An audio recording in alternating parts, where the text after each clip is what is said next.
رب المشرقين ورب المغربين فبأي آلاء ربكما تكذبان. اور باپ کا تو شریعت نے کہا کہ بھائی جتنی مٹھاس لوگوں سے بات چیت کرنے میں ہے نا، اس سے کئی گنا زیادہ میٹھا ڈال کے نا اپنی زبان میں ابا سے بات کیا کرو. اور حدیث میں آتا ہے کہ جتنی جب ابا سے مٹھاس سے بات کرو نا، جتنے مٹھاس سے ابا سے جب بات کرو تو اتنا میٹھا لہجہ ہو کہ عام پبلک سے بات کرتے ہوئے جتنے چمچ چینی کے آپ نے استعمال کیے ہیں وہ کئی چمچ آپ چینی کے گھول دو اپنے کلام میں، اپنے کلام میں، اپنے الفاظ میں کئی گنا چینی گھول دو. اور باپ اگر بوڑھا ہے تو ٹھیک ٹھاک چینی ڈالو اس میں، اپنے کلام میں کئی چمچ چینی کے 10 چمچ چینی کے گھول کے ابا سے بات کیا کرو. اور صحیح حدیث میں آتا ہے کہ جب ماں سے بات کرو نا تو ابا سے بات کرتے ہوئے اپنے کلام میں اگر 10 چمچ گھولے تھے تو اماں سے بات کرتے ہوئے 30 چمچ چینی ڈالو اس میں، 3 گنا. نہیں آ رہی بات؟ من احق الناس، صحابی نے رسول صلی اللہ علیہ وسلم سے پوچھا من احق الناس بحسن خلقی، یا رسول اللہ سب سے زیادہ اچھے اخلاق سے کس سے پیش آؤں میں بات کروں؟ صرف بات نہیں، پیش، لب و لہجہ بھی نرم، اور جو آپ کے چہرے کے اور بازوؤں کا جو ایک جو اثر ہے نا اس میں بھی مٹھاس، ہر چیز میں مٹھاس. تو صحابی نے پوچھا یا رسول اللہ سب سے زیادہ کس سے اچھے اخلاق سے پیش آؤں؟ آپ نے کیا فرمایا؟ اپنی ماں سے. انہوں نے کہا یا رسول اللہ ثم من، ماں کے بعد کون ہے؟ یہ نہیں پوچھا کہ اور بھی ماں کا حق ہے، ماں کے بعد والا نمبر بتائیں کس کا ہے. آپ نے فرمایا امک، اس کے بعد بھی تمہاری ماں. کیا مطلب؟ جتنے چمچ چینی کے ماں سے بات کرتے ہوئے اپنے کلام میں گھولے تھے نا، اب جو چینی کے کچھ چمچ باقی رہ گئے ہیں وہ بھی کس میں ڈال دو، وہ بھی ماں سے کلام کرتے ہوئے اسی میں گھول دو. صحابی نے تیسری مرتبہ پوچھا ثم من، یا رسول اللہ اس کے بعد تیسرے نمبر پہ کون ہے؟ بلاغت دیکھو یار کلام کی. صحابی یہ یعنی گویا بزبان ثم کا مطلب ہوتا ہے اس کے بعد، یعنی گویا صحابی کہہ رہے ہیں یا رسول اللہ ماں کا حق پتہ چل گیا، ماں کا نہیں پوچھ رہا، اب ماں کے بعد والا بتائیں مجھے. لیکن نبی ان کے سوال کو کیا کر رہے ہیں؟ سوال جو آپ کا جواب ہے وہ سوال کے مطابق نہیں ہے، نبی کا جو جواب ہے وہ سوال کے مطابق نہیں ہے. اور یہ کلام میں عیب ہے، جو پوچھا جا رہا ہے آپ اس کے علاوہ کوئی اور جواب دیں، یہ اچھا کلام نہیں کہلاتا. تو بتاؤ نبی ایسا کر سکتے ہیں کہ غلط بات کریں؟ اصل میں یہ بظاہر اچھا نہیں ہے، لیکن یہ جواب بہت زیادہ اچھا ہے، ٹھیک ہے نا، یہ بتانے کے لیے کہ تم سوال نہیں پوچھو گے پھر بھی میں دوسرے نمبر پہ بھی تمہاری ماں ہی کو ڈال دوں گا. تو صحابی نے پوچھا یا رسول اللہ دوسرے نمبر پہ سب سے زیادہ اچھے اخلاق سے کس سے پیش آؤں؟ آپ صلی اللہ علیہ وسلم نے فرمایا امک، دوسرے نمبر پر بھی کون ہے؟ ماں. پھر صحابی نے پوچھا یا رسول اللہ ثم، چلو 2 دفعہ ہو گئی ماں، اب بتائیں ماں کے بعد کون ہے؟ یعنی ماں کے علاوہ آپ تیسرے نمبر پہ کون ہے؟ تو آپ صلی اللہ علیہ وسلم نے کیا فرمایا؟ امک، تیسرے نمبر پہ بھی کون ہے؟ کیا عجیب انداز ہے ماں کا حق. تو ماں سے جب بات کرے نا بچھ جائے انسان، بہت میٹھا لہجہ، بہت میٹھا لہجہ. پھر صحابی نے پوچھا یا رسول اللہ ثم من، اس کے بعد؟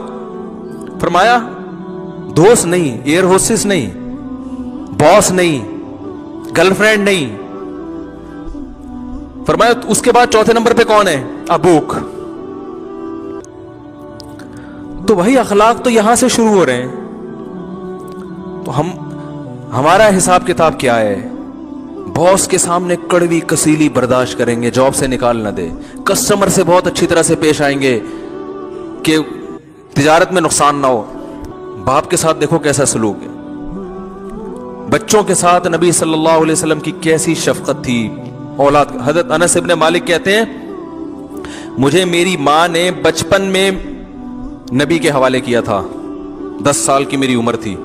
کہہ رہے میں نے 10 سال نبی کی صحبت میں گزارے خدمت کے لیے ملازم بن کے, ایک بار بھی آپ نے کبھی یہ نہیں کہا کہ یہ کام کیوں نہیں کیا, یا یہ کام بولو بھائی کیوں کیا. میں مانتا ہوں میرے یہ اخلاق نہیں ہے, لیکن سمت تو پتا ہونا کہ سیدھا راستہ ہے کیا. آج میرے تو بہت سفر ہونے لگے ہیں, ملک سے باہر نکلو تو سب سے پہلے جو چیز نظر آتی ہے وہ اخلاق نظر آتے ہیں. میں بھی ملیشیا میں تھا نا, کوئی ٹکر لگا دے گا نا آپ کے, خود ہی سوری کر رہا ہوگا. بھائی کسی کو کوئی چلتے چلتے آپ غلطی سے اس کی غلطی ہے, سوری غلطی آپ کی ہے, غلطی آپ کی ہوئی, آپ کو ٹکر لگی, سوری کون کر رہا ہوگا؟ آپ. یعنی بچپن سے اسکولوں میں سکھایا جاتا ہے سوری کرنا سیکھو. ہم کیا کر رہے ہیں, ہمارے یہاں کیا ہوتا ہے, گاڑی چلا رہے ہیں نا آپ, بھڑتے ہوئے چلے جائیں, ٹھوکتے ہوئے چلے اس کو, اس کے بعد اتر کے 5-6 اور گالیاں اس کے اوپر رکھ کے نکل لیں آگے. یہی ہوتا ہے کہ نہیں ہوتا؟ میں نے کئی لوگوں کو دیکھا ہے, دوستوں میں بیٹھیں گے نا, کٹر کے ڈھکن پہ باہر بیٹھا ہوا ہے دوستوں کے ساتھ, اکثر ایسا ہی ہوتا ہے, بڑا ہا ہا ہا کر کے باتیں کرو, ارے یار بڑا مزہ آیا, ہو ہا ہا. جیسے ہی گھر میں آئے گا ایسے لگے گا چنگیز خان کی اولاد ہے. حقیقت سینگ لگانے کی دیر ہے بس.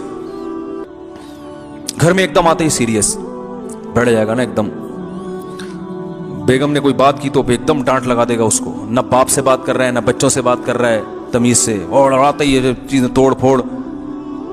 تو یہ اب اخلاق پہ بیان بہت سنے میں, تو بھائی اخلاق پہ جب آپ نے بیان سنے ہیں تو اخلاق سب سے پہلے کس کے ساتھ ہے؟ وہ تو سب سے پہلے تو یہاں سے شروع ہو رہا ہے نا. عجیب بات ہے, ان سے بات نہیں ہو رہی تمیز سے, اور ادھر دوستوں کے ساتھ بہت اچھے, باس کے ساتھ تو بہت ہی اچھے اخلاق ہیں اس کے, اور کسٹمر کے ساتھ تو بچھا چلا جاتا ہے. کسٹمر آ جائے نا, دیکھو نا آپ دکان کے قریب سے گزر رہے ہو تو وہ دکاندار کیسے بلاتے ہیں, ہاں بھائی صوفی صاحب, جس کو دیکھے گا ڈیزائن کا اسی حساب سے بلائے گا اس کو. مجھے دیکھے گا بولے ہاں بھائی صوفی صاحب, کوئی خاتون گئے ہاں جی باجی باجی باجی باجی کرنا شروع کر, آنٹی آنٹی نہیں بولے گا کبھی بھی, آنٹی کبھی نہیں بولے گا, باجی بہن سسٹر, اس کو گزرنے نہیں دیں گے. آئیے بیٹھیے تو صحیح, بیٹھے تو صحیح, پھر ایک دم تھان کے تھان نکال کے کپڑے کے, وہ ساری دکان آدمی ویسے ہی نفسیاتی ہو جاتا ہے, یار یہ لپیٹے گا کیسے. آپ بول رہے ہو بھائی ابھی نہیں کھول یار, تو اتنے تھان نہیں کھول, مجھے نہیں چاہیے. کہہ رہے کوئی مسئلہ نہیں, یہ بھی آپ لے آ, وہ والا نیلا والا لے کر, نیلا والا. کہہ رہے مولوی صاحب کو میں نے دیکھا ہے یوٹیوب پہ نیلے کپڑے بھی پہنتے ہیں, وہ نیلا والا لے کر, نیلا تھان کھول دے گا. ایسے وہ پیلا والا لے کر, آف وائٹ, وہ آف وائٹ والا لے کر, وہ آف وائٹ والا کھول دیا. یہ امپریشن ڈالتے ہیں نا, ساری دکان کھول کے رکھ دی آپ کے سامنے. اب بھائی ہم جیسا آدمی تو شرمندہ ہو جاتا ہے, یار اب ہم اٹھ کے جائیں کس موڈ سے یار. بولے گا مجھے لگتا ہے اب میں جاؤں گا تو بولے گا تمہارا باپ اس کو لپیٹے گا. مجھے یہ لگ رہا ہوتا ہے اب اگر میں نے نہیں خریدا اور میں چلا گیا تو یہ پیچھے سے بولے گا مصعب یہ تمہارا باپ خریدے گا, یہ تو میں نے تھان کھول کے رکھے ہیں. یہی کیفیت ہوتی کہ نہیں ہوتی؟ تو کسٹمر کے ساتھ بھی اچھے اخلاق رکھیں, منع نہیں کر رہے, ٹھیک ہے نا, چائے بھی پلائیں اس کو, لیکن اس چائے میں جو ہے نا وہ والی چائے نہیں ہے. اس میں تو یہ ہے کہ یار 5 روپے اس پہ خرچ کر لو, اگر اس چائے کے بہانے یہ اتنے میٹر کپڑا خرید لے گا تو یہ چائے کوئی مہنگی نہیں پڑے گی. تو سب سے پہلے اخلاق کس کے حدیث میں آتا ہے؟ آپ صلی اللہ علیہ وسلم جب گھر میں داخل ہوتے مسکراتے چہرے کے ساتھ. تو جو مسکراتے چہرے کے ساتھ گھر میں نہیں آ رہا تو وہ جو مرضی اخلاق کی پر باتیں کر لے اور اخلاق کی رٹ لگا لے, اخلاق پہ مضامین لکھ دے ہے بھائی, اور دوستوں کے ساتھ صبح شام دعوت کرے, عیدی سینٹر میں بھی بکرے دے اور یہ بھی کرے.